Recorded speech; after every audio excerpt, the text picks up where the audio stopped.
morning. Time check, it's 4:08 in the morning.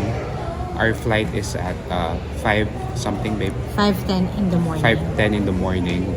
And the boarding time will be starting at 4:25. Dito lang kami nakaupo muna. I think group 4 kami. So we'll wait for our turn para tumayo and queue dun sa boarding gate. That's right. We actually just had our breakfast in Blue Smith. That's actually our go-to restaurant whenever may flight kami going overseas. And yung flight going to Vietnam will be approximately 3 hours and 30 minutes. And once we get there, nag-book kami ng car rental going to Old Quarter. So we booked it via Klook. See you later in Hanoi. Bye!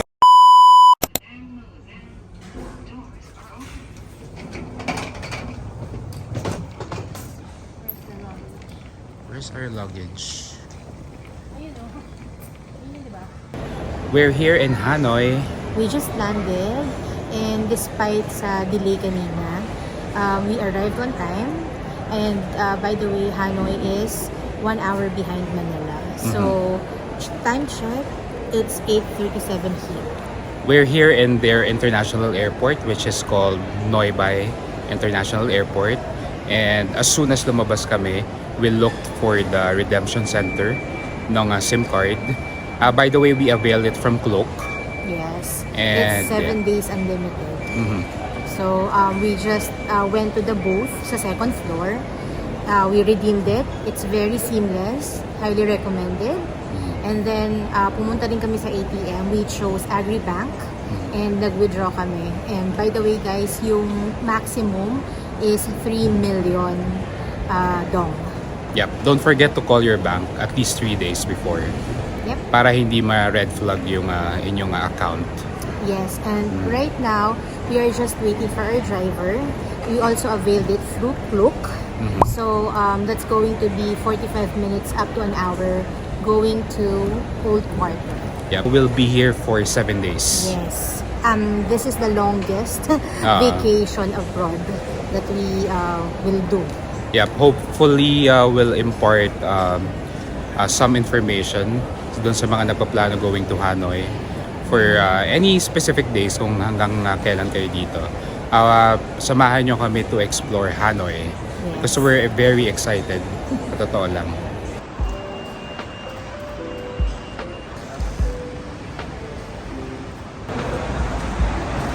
So we booked a airport pickup via Klook. And ayan yung driver namin. He told us to wait for a few minutes lang daw. Yan. So it's advisable to book an airport pickup para less hassle going to your hotel.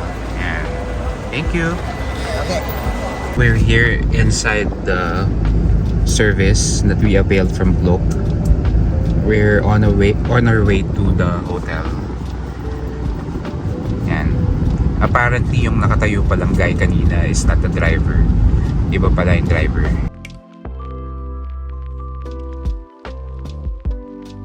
So, ayun nga yung travel time from the airport to the hotel na pinili namin is around an hour. 45 minutes up to an hour. Yeah. 45 minutes to an hour. Depende siguro sa traffic. And the name of the hotel is Casa dos Principes Hotel and Spa. It's actually a French-inspired hotel. And it's a 4-star hotel. Kaya pinili ko siya kasi great reviews in booking.com. Yeah, actually babe, I checked some of the photos ng hotel. It's actually very nice. Parang French-inspired nga yung interior. And it's a boutique hotel. That's how you call it. And when you say boutique hotel, ano siya, yung parang small hotel pero maganda yung interior. Something like that. Yes, and I got it very affordable because I have points sa booking.com. Pero kung talagang i-book mo siya ng walang points or walang discounts, medyo may kamahal talaga siya. Kasi nasa ano talaga siya, nasa heart ng Old Quarter. Yes, Yeah. which is yun yung parang pinaka-accessible. Kumbaga, para siyang city center ng Hanoi. Yep, Lahat ng mga tourist spots, restaurants are there. They're gathered there. So very accessible. Parang walking distance Walking lang dis- lahat. Mhm. Yun. So yun, we're very excited to arrive at the hotel. Though, I-room tour namin kayo, that's for sure. yeah, that's for sure. Room tour is a must. And however, yung check-in time is at 2 p.m. pa. So And it's still early. fingers crossed, sana payagan kami mag-check-in ng maaga. But if not, babe, siguro we will just eat muna. Kasi gutom na ako. Yes, And at the same time, siguro, yun nga, explore explore. yung mga nearby. Yun lang.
Hi guys!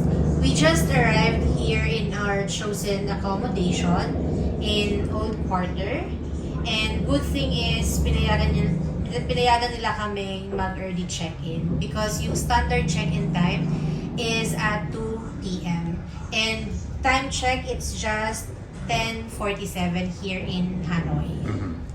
So, bear with the background noise. May construction ongoing dun sa katabi. Medyo maingay. Let's have a quick room tour. Ayan. Dito muna tayo sa parang pantry area. Andyan yung kettle. Tapos yung mga essentials. Water bottles are here. Mugs. And let's open this. Oh, the toiletries are here. Instead of it being inside the bathroom, nandito siya. Yep. And mga free toiletries. Meron din ditong kettle. Electric kettle. Yep. And the they fridge have- is here. And Yan. okay. Let's see kung may mabili tayong mga drinks later. We should. We should and we must. Kasi paborito mo yan eh. Okay, bathrobe, wooden hangers are here. Safe? Yep. Wala naman kami ilalagay dyan, so I think we won't use it. Yes. Tapos hair dryer Yep, it's Is- a must. is here. May Tapos slippers. Mga plastic slippers. And look at the bathroom. The interior is quite nice. Diba? It's giving an alta feel. Mm-hmm. Yep. As mentioned kanina, on our way here, the hotel is French inspired. Yung kanyang interior is very French. And you can feel it when you enter the room. Ayan. May mga ano pa paintings na nakahang sa wall. And even the curtains, yan, nice. Ang kakapal. And wow, tingnan nyo naman yung highlight. Upon entering, yan yung nakita namin. Sa pagka-surprise ko, nahulog ko For? yung phone ko and yung aking charger. Yeah, that's for the birthday girl, my wife. Thank you. Her birthday is upcoming na in a few days time on the 17th. Yan. Sobrang nice din ng customer service dito. I mean, Yeah, sobra. first day pa lang namin pero nafe-feel ko na yung excellent customer service nila. Mhm. From the receptionist to the attendant, very accommodating sila. Actually, babe, ang maganda pa rito sa hotel na to, they even sent me a message on WhatsApp Mhm. about sa mga restaurants, cafes, and even yung mga opening hours nila. So, dun pa lang talaga, pack na talaga tong hotel na to. Yeah, actually we have an itinerary naman prepared. Yep. But yung mga sinend sa WhatsApp will help us Yes. to definitely. to fix our itinerary, di ba? Kasi yung mga yun, sabi ng wife ko, yung mga business hours are there. But notice this, babe, oh, may letter na nabubuo dyan. HPBD. And for me, it's happy birthday. That's so nice. Yeah, so nice of them. Thank you, guys. Yeah, we'll rest for a bit before exploring.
What's this, babe? How do you call this? Matcha. Ken Krang DM ice cream. Pala ka na dyan. Since 1958, it's a very popular ice cream here in Hanoi. Maybe Vietnam though. Yeah. Actually, second time na namin to for today. Yung kanilang tinry namin yung cone. Yeah. But both are good. Pero walang special. Yeah, we're just killing time at the moment. We're waiting for the Puppet show. puppet show to Water start. puppet show. Puppet show. We're here in Tanglong Water Puppet Theater. We're waiting for the show to start. And this is the situation right now. Sobrang daming tao. Yeah, nandito lang kami sa labas, nag-a-assemble yung mga tao dito, waiting for a turn para sa show. I think the show before us just finished, so papasok na kami Yep. in a few minutes. So excited! So excited!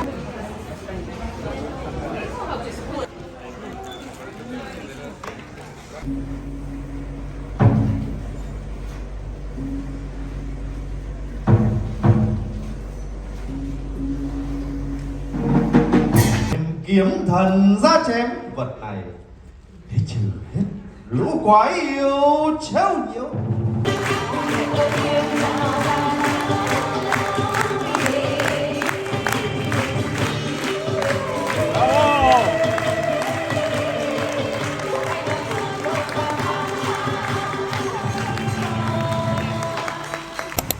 Ha?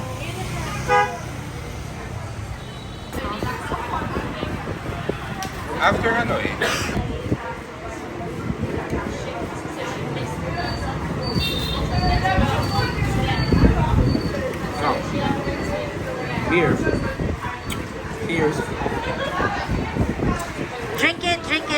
Try it, try it.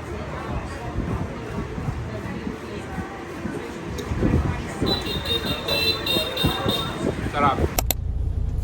Morning. Morning. Last night was very tiring. After the puppet show, we had a pho dinner. Then after that, we went straight to the hotel, fixed our things for today's Yes. activity. Early activity. Yes. Nandito na kami ngayon sa Coaster. van or coaster going to our destination.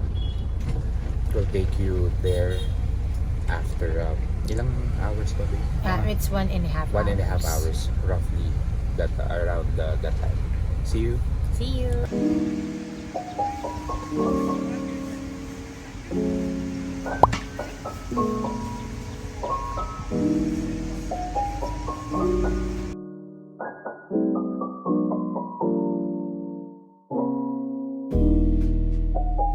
They made a documentaries about this family, about how they produce the incense for our whole nations.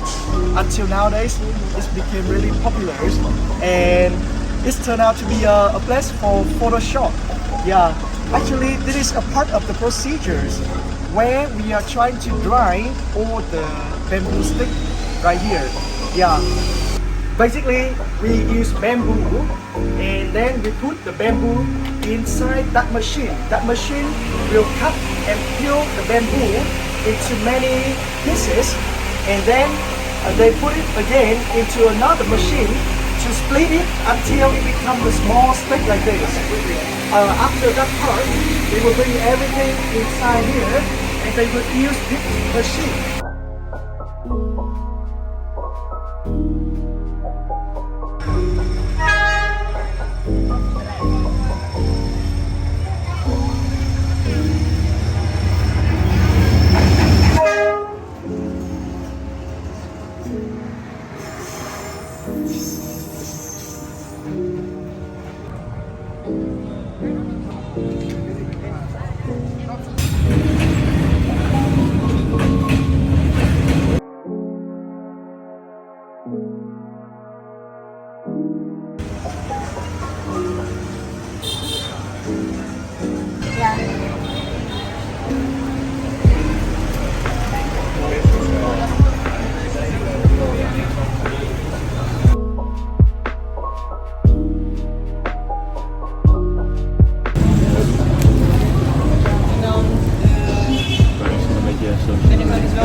So good.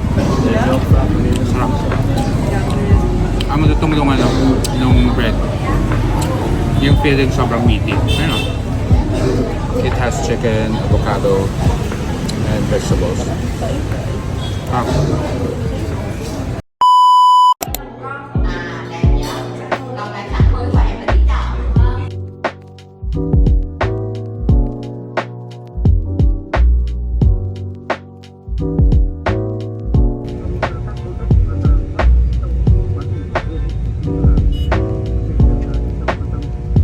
We're here now in Hanoi Sky Lotte Observation Deck.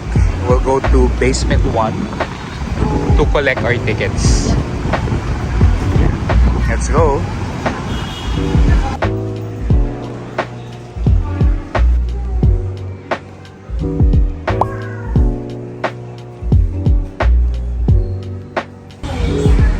Going on the 65th floor.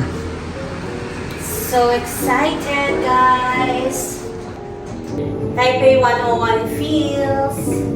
But this time, mas mababa kasi hanggang 65th floor na.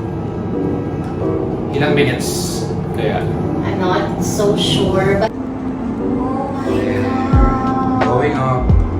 Up, up, up. Here we go. Go. Oh my gosh. Smooth yung elevator. Wala Yeah, and it's, all to ourselves. Kaming dalawa lang. Yeah, so special.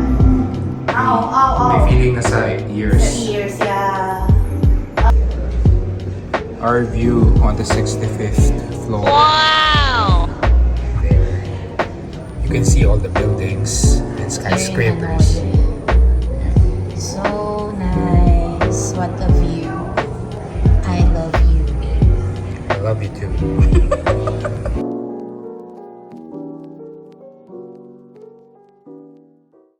We're here on the 65th floor of Loteria Observation Deck.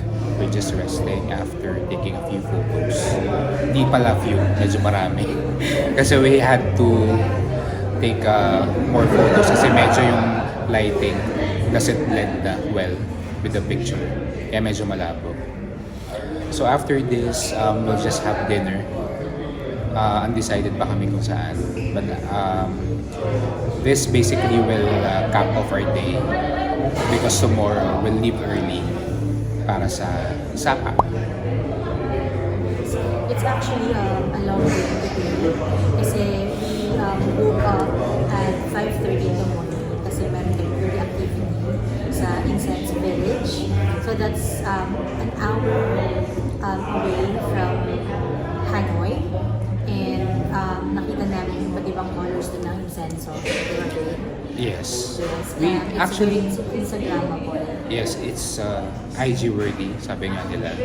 And actually, nung punta kami doon, wala masyadong tourist that time. Maybe we were just lucky na wala masyadong tao.